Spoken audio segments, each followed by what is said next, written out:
ago, everyone was talking about quiet quitting. Remember that? The headlines, the TikToks, the conversations at work. It was this collective sigh of burnout. People saying, I'm done giving 110% for jobs that don't value me. I'll do what I have to do to survive, but nothing more. And while it sounded empowering on the surface, it was really a symptom of something deeper. A system that was broken, and I wasn't immune to it. 2 years ago, both of my jobs were going to hell. And when I say hell, I mean every day felt like walking into fire. Stress, instability, people pleasing. I was pouring from an empty cup, and I developed anxiety attacks because of it. I was applying to other jobs nonstop, spending hours after every closing shift trying to find my escape route because I was desperate. But here's the truth. It wasn't just my career that was on fire. It was my life. And then life made the decision for me. I think we all reached that moment where the mask started slipping. For me, it was this realization that I was sprinting on a treadmill that was going nowhere. I kept thinking, if I can just get the right job, the right boss, the right environment, then I'll be okay. But have you ever noticed how you can swap the environment but still carry the same exhaustion, the same self-doubt, the same habits with you? That's when I started asking myself, am I quitting on my job, or have I been quitting on myself for far too long? Quiet quitting for me wasn't a movement, it was a mirror. It forced me to look at the ways I was shrinking, silencing myself, tolerating mediocrity in places I deserved alignment, purpose, and peace, and I had somehow lost myself along the way. And then, just as I was in the deep spiral of resumes and rejections, something happened that changed everything for me. The accident, the traumatic brain injury. 2 years ago, as this podcast drops, I was in a car accident. I don't think I've ever shared just how much that shook me to my core, because I am somebody that likes to share from a place of healing. And it's difficult to talk about all of the ways that I was failed in that car accident, from the police to the hospital to the physicians, before I got the appropriate people for my care. But I was drowning that week, and I don't think I'll ever be able to forget that week. That entire week, I was inundated with applications. I was having interviews. I was stressed out. And then the next thing I know, I'm waking up on the side of the road, unable to open my car door, head pounding, trying to understand what the hell just happened. Because when I woke up, I saw what was in front of me, which was my car completely deteriorated, and the person in front of me. I, at first, thought I hit somebody. I was losing my shit because I thought, how did you fall asleep? Like, were you so tired that you fell asleep at the wheel and you caused this accident? And then the moment when I woke up and I started realizing what was around me, I was trying to open my car door, like beating the hell out of it, and I couldn't. And that's when I realized something else had happened, but until I physically was able to get out of the car, I couldn't quite understand the level of what had just happened to me. After I finally manhandled my car door open, like, talk about fight or flight, feeling like I was losing it, thinking I had hurt somebody, and then to stumble out of my vehicle and to see the state that my vehicle was in. And then as everything was pieced together, understanding the speed at which the person that hit me on my driver's side hit me, it was a lot to take in. I was failed at the site of my accident by the police officer that arrived, being told that I should just get in my car and see if the wheel turned, and if the wheel turned, I should just drive myself home. At no point did they ask about medical attention or symptoms. They were honestly rude, and I've never forgotten that interaction, because here I was faced with this insane situation. The whole front of my car is just completely done, and I'm being told to get back in my car and finish driving home, because my accident happened on the exit from my apartment. And I did what I was told because I didn't quite understand what was happening internally to me. I was having this pressure, this insane pressure. My whole body just hurt. And it's because when the person that hit me, they hit me on my driver's side going, they admit at least 70. And then when that person realized they hit somebody, they came to a dead stop in front of my car, and then my car hit hers. So I had two insane impacts in a very short period of time, which is why I've been left with permanent brain damage. Because of that accident, I sustained permanent damage to my C-spine. I obviously have a traumatic brain injury that I am still recovering from, and had internal issues, including a lot of lower limb problems still to this day that have not resolved and probably never will. But it was what happened after it that I think was the hardest thing for me. Is when you're a healthcare worker, I think sometimes we think because we know that somehow we're going to expedite the treatment. And it was in the coming weeks of all the imaging and testing that I had to go through this like computerized brain injury testing, that it was 3 weeks after my accident, I found out just how severe my situation was. I could never have been prepared for what the next 8 months of my life looked like, completely having to remove myself from every social situation, going on modified duty at work, just being completely depressed because I couldn't read, I couldn't write, I had no memory, I could barely hold my head up without excruciating pain. So because of finances at that time, like I did not have the funds to not work. And so I lived in excruciating pain for months on end and pretty much became a hermit outside of required work hours as I tried to navigate this new reality that I was living in. As the appointments went on, obviously, as the high achieving perfectionist that I am, I struggled because I couldn't do a lot of things and I was not in control of my life anymore. And it was until my ortho and my neurologist came together and pretty much like real talked the shit out of me because I was so upset about, I was physically incapable of doing anything. I wasn't allowed to work out. I wasn't even allowed to go to restaurants because I couldn't be overstimulated. That they sat me down one day and said, "Do you understand the severity of your situation?" They made it very clear to me that I was lucky to be alive, that I was lucky to even be walking, and that even though, yes, I was being permanently impacted for the rest of my life with a laundry list of symptoms and issues, people don't always get to survive what I survived, let alone be able to walk after a C-spine injury.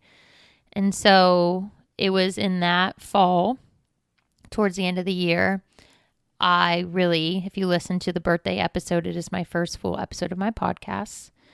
I did not think I was making it to that birthday that year.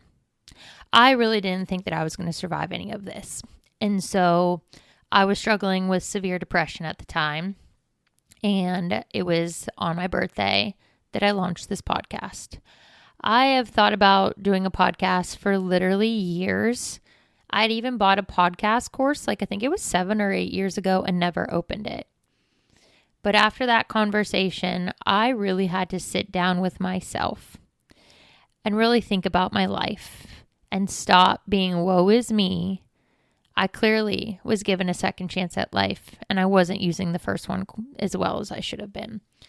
And so I took that year to really reevaluate my life, the person I had become. I was not proud of her, which I've talked about in previous episodes.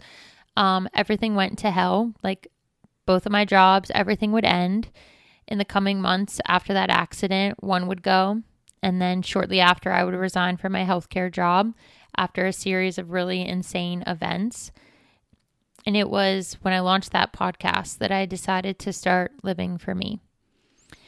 I honestly think that because I am the way I am, God and the universe and whatever is above saw the path I was on, saw the self-destruction, and somehow had to put a wall in front of me to make me realize that I was in environments that I was not supported.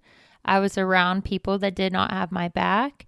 And because of it, it was turning me into a version of myself that I never want to revisit again. And I own that because I'm an adult.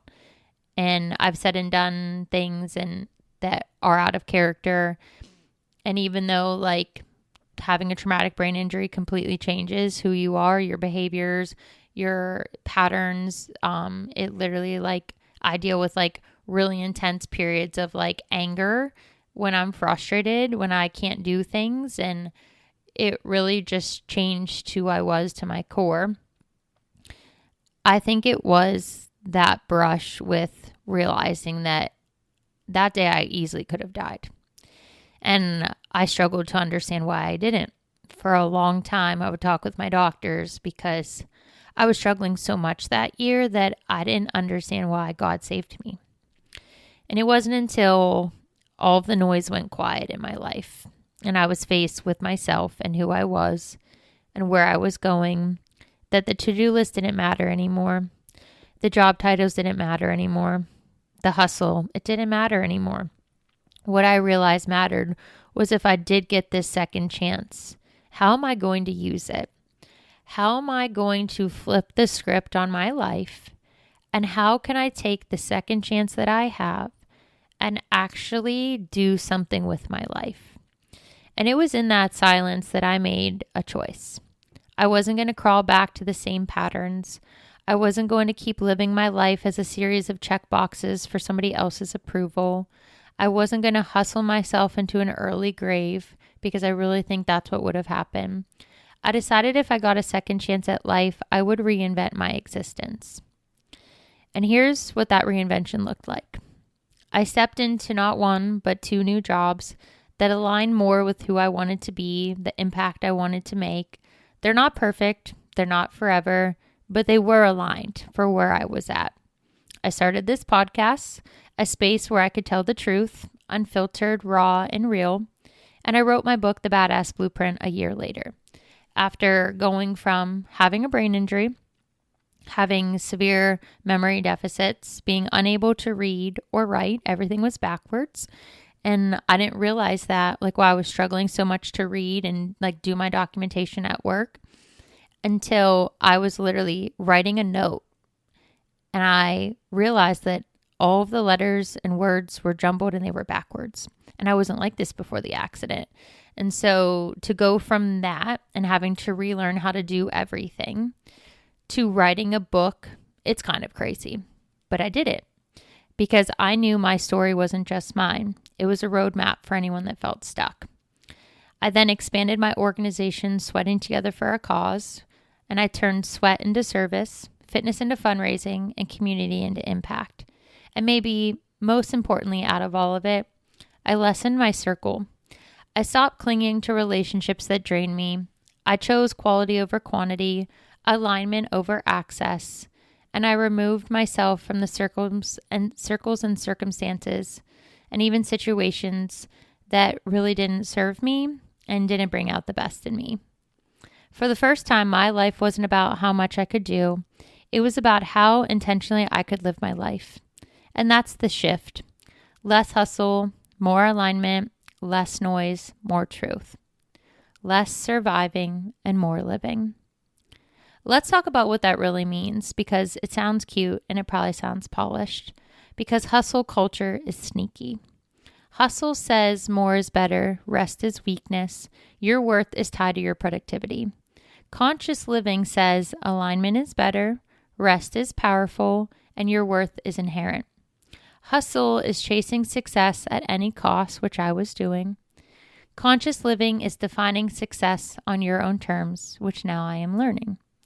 Hustle is sacrificing your peace for someone else's validation, while conscious living is protecting your peace like it's your greatest currency, because it is. I had to realize that I wasn't failing because I couldn't keep up. I was failing because I was playing the wrong game with the wrong people. And maybe you're feeling that too. Maybe you've been sprinting, hustling, checking all the boxes, and you still feel empty. Maybe your version of quiet quitting has been showing up in your relationships, in your health, in your creativity. What if the answer isn't actually quitting though, but consciously choosing better, choosing to be aligned, and choosing yourself?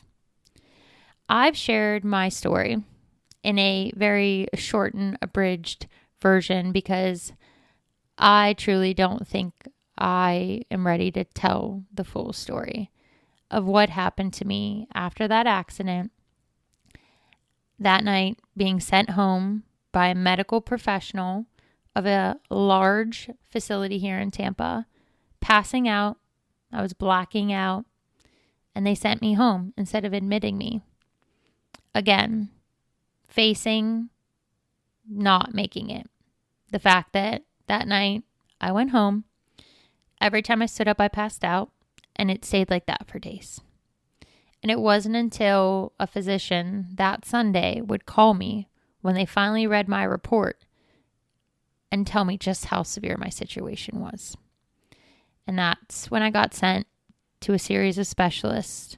However, that following week, a hurricane would hit and everything would get rescheduled.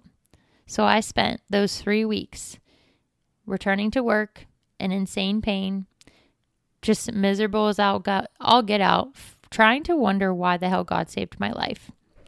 But sharing my story is not meant to be focused on the people who did me wrong, the people that should have taken care of me. It's not about everything that went wrong, because so much did. It's about sharing my story is like holding up a mirror to you, hopefully. Because this isn't just about me surviving an accident or reinventing my career or completely changing my life. This is about the places in your life where you've been quietly quitting to. Not because you're lazy, but because you've been living out of alignment. So let me ask you some questions. And I don't want you to just listen. I want you to sit with them, journal them, let them sink in. So whether you need to pause or go grab a piece of paper or revisit this episode again, these are things I had to really ask myself. And when you sit down and you release all thoughts and restrictions and you answer these honestly, it might be scary because your answers might shock you. The first question is, where in your life are you going through the motions instead of living with intention? The second question, who or what is draining your energy right now? And who or what is fueling it? And this might be really hard for a lot of you because it might be the people in your life that you love, but you may have to start distancing yourself from because not everybody in your life has your back like they should. Third question, how are you defining success? Is it truly your definition, or is it borrowed from someone else's expectations or the societal pressures we all face? The next question, are you hustling for approval, or are you living for impact? For me, this was big because I've now created an entire brand based off of purpose-driven living and impact. Because I was hustling for approval. For those that are new here, I live in Tampa. I am from the middle of nowhere, Hermitage, Pennsylvania, that literally was farm country at once. There is not the level of extreme wealth that you see in Tampa, the level of opportunity. It still blows my mind to this day what you see in Tampa. And Tampa's still small. It's not even like a Miami or LA. But I was trying to keep up because I wanted to be included. I wanted to belong.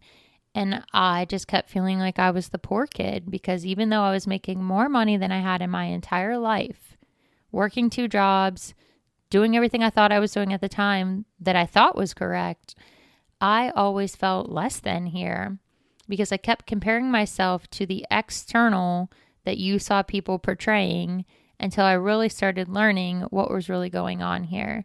And not everything that's portrayed on social media is real. The last question, maybe the hardest one, honestly. What's one area of your life that feels like it's on autopilot? And what would it take to wake up from it? For me, I was so used to teaching my classes in the morning, immediately going to see patients all day. And then some days I had to go back and teach more classes, and I wasn't doing anything else. I literally had no interests outside of my organization. I obviously didn't have a podcast, didn't write a book, wasn't really doing much, and wasn't really that involved with my community at the time. I really was just dealing with anxiety attacks, struggling with depression, thinking I made a mistake by moving here. And so my life went on autopilot, and I did what I had to do, but I wasn't taking care of myself. So this is the time that I want you to take a breath with me, because these aren't surface level questions. They're designed to wake you up, to show you that conscious living isn't just an idea, it's a choice. And that choice has to start now. So, you've been asked the hard questions. We've had a difficult conversation. You've learned a little bit more about me and just where this all comes from. Because the number one question I get asked is, Gina, I don't know how you do all that you do. And the reason is, if you knew what I've been through in my life, my whole life, and you knew what I faced that year before my accident and after, you too would fight like hell to do everything you could in your power to make your life matter. Because I still have to remind myself some days when I am struggling that I was saved for a reason that day. And even though I'm tired and exhausted and not where I want to be in my life, I know that I'm still on the right path. And I couldn't say that 2 years ago. Maybe some of the answers to those questions might make you feel uncomfortable. I know when I did it, I did. I realized just how sad I was. I realized that I was faking who I was, trying to fit in a world that clearly wasn't mine. And I realized that I was striving for things that I thought I wanted to attain because others had them, that those people weren't actually making that possible on their own. Some of the answers to your questions will be liberating. Either way, the awareness without action won't change anything though. For me, I realized a couple months after my accident, when it all started coming together, being in so much treatment. I was in treatment 3 to 4 days a week. I was in so much pain. Some weeks I had to go 5 days a week. Obviously, it was stimulating all the areas that weren't good in my life of things I couldn't do. And it took a few months to really understand what had to happen in my life. And so to make the shift from quiet quitting to conscious living in your own life takes action. And I think that's the hardest part for people, because when people ask me about how I do all that I do, it's literally why I wrote the Badass Blueprint. The Badass Blueprint is a guide that will enable you to tap into your inner badass so that you can curate your personal, professional, and health goals. But the thing that's hard about it is, even though it's an easy read, it's a quick book, you have to do the work. So here we go. I'm going to teach you how to do the work. The first thing you need to do, step one in all of this, is to audit your energy in real time. For 1 week, I want you to track your energy like you would track your expenses. Notice what drains you. Meetings, people, habits, even your own self-talk. I was so mean to myself back then. I was literally like beating myself up. And then you have to pay attention to what fuels you. At the end of the week, you're going to see a pattern, and that pattern is going to be your compass. Step 2, you need to redefine what success looks like right now. Not in 10 years, not by society's standards, like middle finger to that, because it's all a lie, but standards that are yours. And then I want you to write a definition of success that actually feels peaceful, joyful, and aligned. Put it somewhere visible.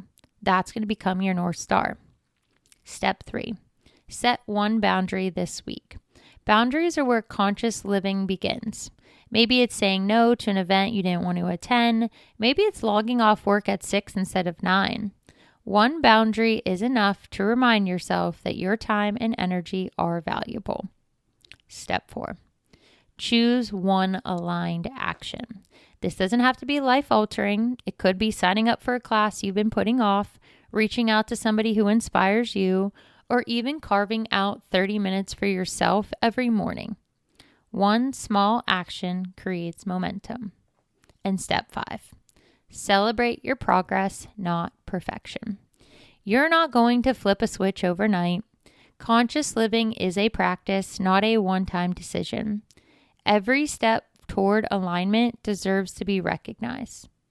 Here's what I know. When you start stacking these small steps, you create a ripple effect. Suddenly, you're not just surviving, you're choosing. You're not just working, you're creating. You're not just existing, you're actually living. And that's what conscious living is all about. For me, it took obviously months of being in treatment and trying to rewrite and relearn and do all of these things I had to do to make what you see today possible. It didn't happen overnight. I actively, every single week, work out my goals. I work to be a better writer, a better podcast host. I've been editing my website, Gina Marie Fit, which is like the original business that I started, that kind of the brand that encompasses all that you see. I work to be a better trainer, a better healthcare worker, and I'm consciously working to be a better person. Don't let it take a near fatal accident for you to wake up and to realize that no one's coming to save you. You and you alone are responsible for changing your life. And it doesn't matter the circumstances, the situations, where you come from or what you've been through. Because I used to always think I'd be behind because I was the poor kid. Like, always thought I would struggle. You and you alone have the ability, the resources, thanks to the internet, Google, YouTube, to learn anything you want to learn. I didn't know how to podcast. I taught myself. I didn't know how to write a book. I had to teach myself. I didn't know how to start a foundation or build a business, but I taught myself. There's nothing that you can't do or achieve in this life. I'm literally living proof of that. You just have to do the work, pursue it with a relentless passion, and continue to pursue it and persevere even when things don't go your way. I can tell you wholeheartedly that I may not be where I wanted to be at this point in my life or at this point of my recovery. I thought I would be further. I thought I would be in better shape. I thought I would be more active and accomplished. But when I look back on these last 2 years, it is a complete transformation. And if all we do is focus on the end goal and the end result, we will continue to lose. As cliche as it might sound, focus on the journey, focus on the path, focus on the valuable life lessons in every experience, and watch just how much your life will elevate in the end. So, wherever you are right now, you have the power to rewrite your story, to rise from the setbacks and create a life that not only looks good on the outside, but feels unstoppable on the inside. Because at the end of the day, remember, it's not about perfection, it's about progress. And progress will always lead you home to yourself. This is Mindset, Health, and Empowerment, the Unfiltered Trainer podcast, where real talk meets transformation. Y'all, do your girl a favor, subscribe, leave me a 5-star review, and I will see you in the next episode.